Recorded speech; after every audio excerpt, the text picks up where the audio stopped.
Hello everyone, welcome to another video. In this video, I will show you how to add Kik.com chat to your live stream. Now, we already made a video on how to set up Kik chat in OBS. So if you want to watch that video, then definitely watch that video on our channel. But today I will show you how to add Kik chat to your live stream in a different way. So as you can see right here, you can add actually a Kik chat with this particular bot, which is called Kik bot app.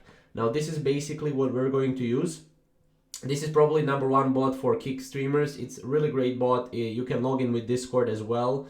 But basically what you want to do is you want to log in and you want to configure the chat widget. So navigate to the widgets category in the menu and select chat. This is where you obtain your widget URL. So configure your chat widget and preview how it will appear during your stream. So as you can see in the configuration section, you'll be able to see all of that. Obviously, you can copy the widget URL. Once you copy the widget URL, you can configure it in the OBS. So how you can do this is you go to plus sign, you go to browser, and from here, as you can see, you will enter your widget URL here. So just enter your widget URL here. The width and height, you can obviously adjust how you want it.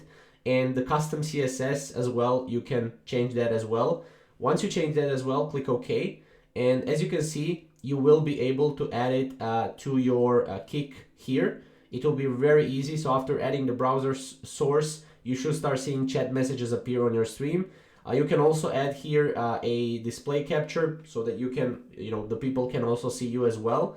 But with this chat widget in place, you can engage with your audience seamlessly during your Kik stream. So it's a very simple bot. Again, you can go to kikbot.app. And then here you can log in with Discord and you will be able to watch pretty much anything right here. So that's pretty much how to do it and how to add Kik.com chat to your live stream. If you have any questions or comments, comment down below and we'll see you in the next video.